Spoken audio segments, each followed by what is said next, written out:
First of all, just making the playoffs was a huge celebration for us. You know, it's the first time in the city has had something like that, and all of a sudden now you're playing the great Boston Celtics. People don't remember, but we were the 9th place team with about 4 or 5 games left in the season. We went on a 5-0 run. We won the last 5 games of the season, and we went from 9th place to 5th. And we were playing the Celtics, and the Celtics had a really good team. You know, it was the Boston Celtics. You know, you heard so much about the Celtics and, you know, Lakers series and so many, but here it is, you have an opportunity to, you know, to make history. The idea that not only that they were going to be in the playoffs, but they were going to play a team with the history and also the recent success of a team that was built around, you know, Larry Bird and Kevin McHale and Robert Parrish. I mean, to them, this was just astounding. We had to get over that some way. We had to pinch ourselves and say, I took the team up to Boone, and we practiced at Appalachian State before the series, and just to get them away and realize that, hey, look, I could have all their attention, and then we went back and we started the playoff series. I remember going up to Boston Garden and was with the team president at the time, Spencer Stolpen. Went through the wrong door, and there was a fan there, and he's an older guy. He said, man, he said, you guys can't even find the right door to get into the arena. How do you expect to win? First of all, I thought that we were younger, and our old coach once told me, you can't push what you can't catch. So I knew that we had to use our strengths to our advantage. We were very confident. Better team, I don't know. You know, we knew we could play with anybody in the league then. We knew we'd have to play well. They had, you know, future Hall of Famers on their team. We were so young, we didn't know any better. You know, a lot of teams, you know, think, oh, well, we can't do this, we can't do that. And we weren't intimidated. We went out there and I think our toughest games obviously was on that parquet floor in the old Boston Garden, in that crowd. There's a lot of venom spewing out of that crowd, you know, and made it extremely tough for us to win there. Back then it was a best of 5, so I think that kind of worked in the Hornets' favor. You didn't have to win 4 times, you only had to win 3. So it made it even more crucial for you to get at least 1 win in the other team's arena. I knew if we could get one of the first 2 games, we were going to beat them both times at home. We had a home court advantage. We had 23,000 people coming to pull us through any kind of circumstance. We just need to go out there and continue to play our game and play it aggressive as we possibly could. And it was a big challenge, though. You know, playing in the Boston Garden, you know, it could be cruel. They were a young team. They had Grandmama and they had Alonzo Mourning, and you know, they had a good nucleus there of players, and they were starting to play better. They had nothing to lose. They were playing against the Celtics, you know, one of the most storied franchise in sports, and you know, trying to establish themselves as an up-and-coming, not just team, but franchise. First ever playoff game for the Charlotte Hornets. We didn't win that first game, but something happened in that first game that was just awful. Reggie Lewis, who was the future, he just collapses on the court. Good defense that time. All of a sudden hitting the deck is Reggie Lewis. Is he all right? Inside to Perry. He's down right now. Yeah, he's hurt. One of my closest friends, Reggie Lewis, happened to be a former high school teammate of mine, was becoming the star of the team. And you know, it was sad to say, you know, he wasn't able to finish that series. It was a bizarre series for us because that was the last basketball Reggie Lewis ever played. If you would have told me that was going to be his last basketball game, I would absolutely tell you, no way. Because he was, you know, he was a strong guy, great basketball player, great guy. Kind of threw us for a loop because our best player, who we relied on, who, was an all-star, you know, one of the best players in the league at that time. So that kind of, you know, messes us up a little bit. No excuses, but you know, losing a guy like that unexpectedly and knowing he wasn't going to play for the rest of the series was tough. Celtics would win game 1, but game 2, we beat them in overtime in game 2 in Boston. Down to 2, down to 1, Gill, yes! Oh, clutch shot by Kendall Gill! 2 teams in overtime combined for 3 points. We scored 2. Just getting the one game that we got there really gave us the confidence that we needed and understanding that, hey, you know, we belong here. We belong in the playoffs. You get that first win, you split the first 2 games, and then it's anybody's series. So we lost game 1, won game 2. Let's see if we can win game 3. And Muggsy had a fantastic game against Boston. He scored 20 points, and he was unreal. The whole team was unreal. Alonzo and Larry were just unguardable. And Hornets won. Now we're up 2-1. That series was very hard fought, you know, and then when it came down to that deciding game in Charlotte, we made all the right plays at the right time. Game 4. If the Hornets win, they move on to the Eastern Conference semifinals, and the Hornets get a steal right off the break with Kendall Gill. That's very. If it wasn't for that crowd, we wouldn't have gotten through it. It was a very tough, hard-fought game, you know, and plays had to be made defensively and offensively, you know. And you know, we got a decent lead, maybe 8 to 10 points at halftime, but Boston came back in the second half. Douglas with the steal.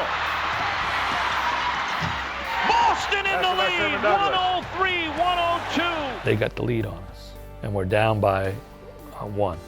We haven't got much time to do something, so we got to get it in the hands of the shooters. So we decided to run a play for Del Curry. Del was going to take the ball out of bounds. One, I took pride in entering that ball because any coach will tell you, you have to trust that guy's not going to panic. He's going to let the play develop. He's going to try to make reads. Okay, he was going to pass the ball, and he was going to get 3 picks. And Alonzo was the last of the 3 picks at the top of the key, close to the top of the key. it was a play that we had run throughout the whole season. He was going to come up off of the screen, and he was going to get the shot. I think the Celtics snuffed it out that if Dell was the one making the inbounds pass, the first option was probably to get the ball back to Dell in the corner. Boston obviously did their homework. You know, the way the play developed, you know, we were chasing guys around, and, you know, Alonzo kind of floated up top, and the ball found him. And I just read the play. I went through my progressions, kind of like a quarterback would, and I saw Robert Parrish kind of leave Zoe and come around. I think it might have been Kendall Gill, who he kind of haphazardly double-teamed to try to deny the inbounds pass. One ball fake, and I'm like, there's the Chief, and Zoe's not around. I looked, and there was Zoe wide open at the corner. So I just made that pass. It was the easiest pass you could make once I read the play. You thought they were drafting Alonzo Mourning to be a great rim protector, to be this physical presence as a post-up guy. He's standing at the foul line. No one expected Alonzo to wind up with the basketball, but he was the only one open. You know, I let it go, and with an extreme amount of confidence because it wasn't a shot I was foreign to. And with Zoe, once he got it, then he had no second thought but to shoot the basketball. And I'm grateful that he did. Well, we'll take that shot every time. You know, Alonzo Mourning shooting a top of the key jump shot, you know, game on the line. You know, the guy we didn't want to take the shot was Del Curry. The other guy we didn't want to take the shot was LJ. Like, you know, the ball finds who it's supposed to find. He wasn't the best jump shooter in the world, but on this night, They threw me the ball. The rest was history. Here's Mourning, the shot. Game over. If people have never been anywhere where the noise is so loud that you can't hear anything, that's what I experienced at the time of the shot. It was just a sound that I've never heard before.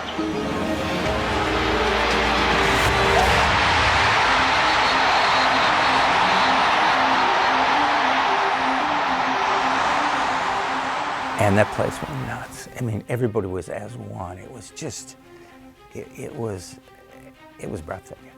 And because we had never seen that in Charlotte before, not like that. It's hard to describe unless you're there. And I know the fans of Charlotte who are old enough remember what it was like. The night that we beat the Boston Celtics, I was there, and still remember Alonzo Mourning laying out on the floor and the crowd literally going crazy, that I will never forget. And I think those of us who've been Hornet fans forever will never forget. Alonzo hitting that shot, that was a heartbreaker. He got himself open. He wasn't afraid of the moment. I remember as a young guy thinking, he's really stepped up and made a great shot. Those are opportunities and moments that build legends and character, and he stepped up and made it. And watching the spontaneous joy on the players' face as they absolutely formed a dog pile around Alonzo was fantastic. The thing that I think a lot of people forget about that game is that wasn't the last play of the game. And I remember trying to get people, hey, we still have time to go. We got to get back on the floor. And everybody goes back, and there's kind of this dread of like, the Celtics, and they've got another shot. They have the historical factor. We're the young guys. My reaction was, man, I thought that we won the game. I thought it was over. Now this gives Boston another chance to win. And in the NBA, anything could happen. The players are just that good. Like, oh my gosh, time back on the clock. This is not good, especially at home.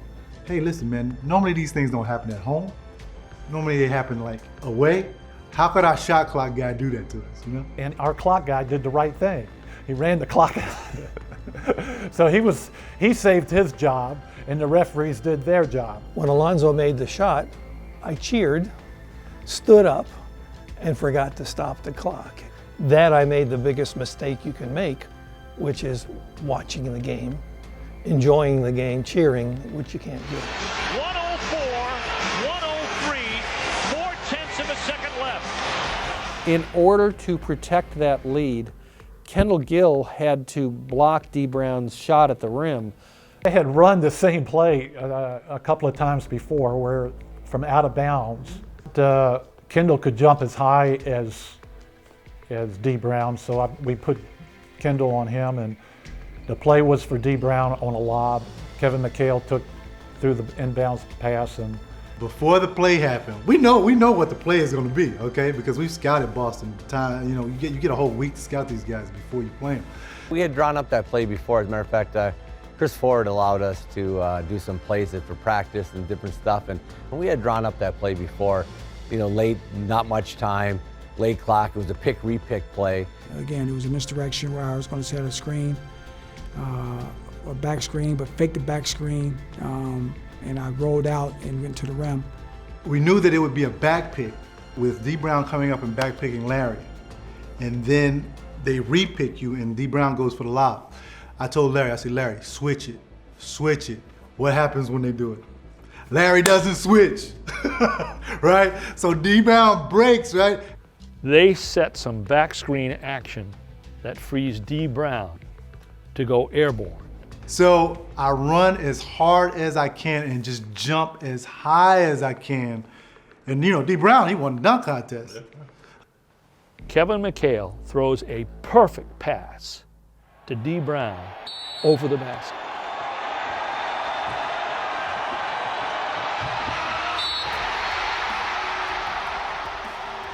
But he got there at the same time, blocked the shot, boom, game over, we finally win. What a way to get yourself further in the playoffs, to win your first playoff series. There's a lot of controversy about that call, but I think they made the right call. I still think it's a goaltending. Nobody still says I put the ball in the basket, and I still think it's a goaltending. Nobody called it, but.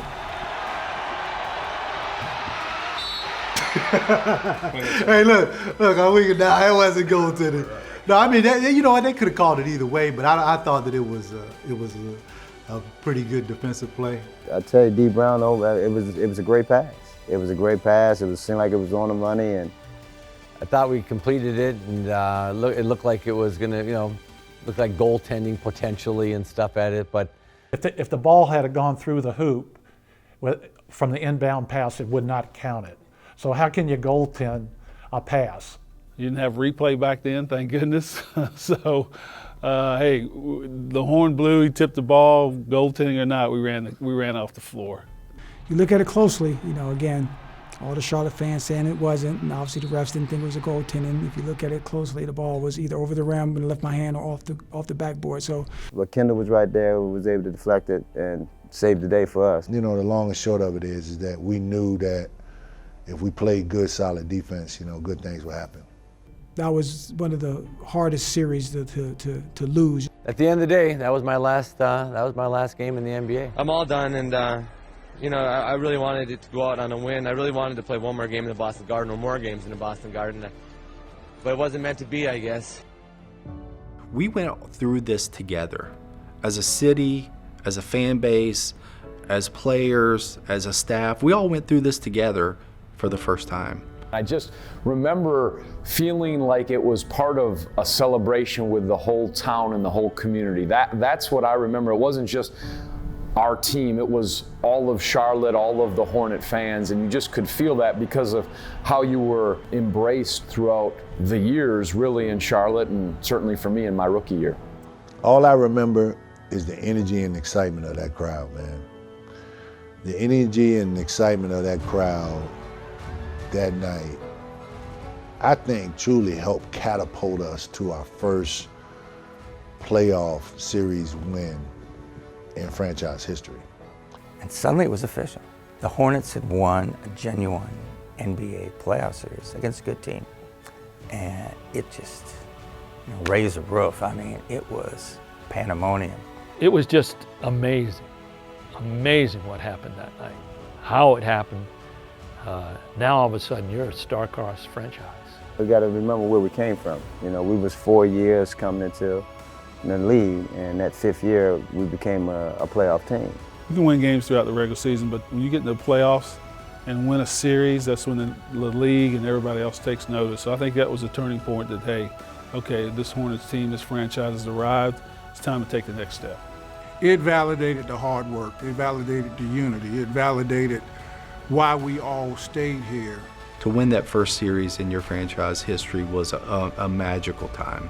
It meant that we were past the stage of being an expansion franchise. We were now a bona fide NBA team.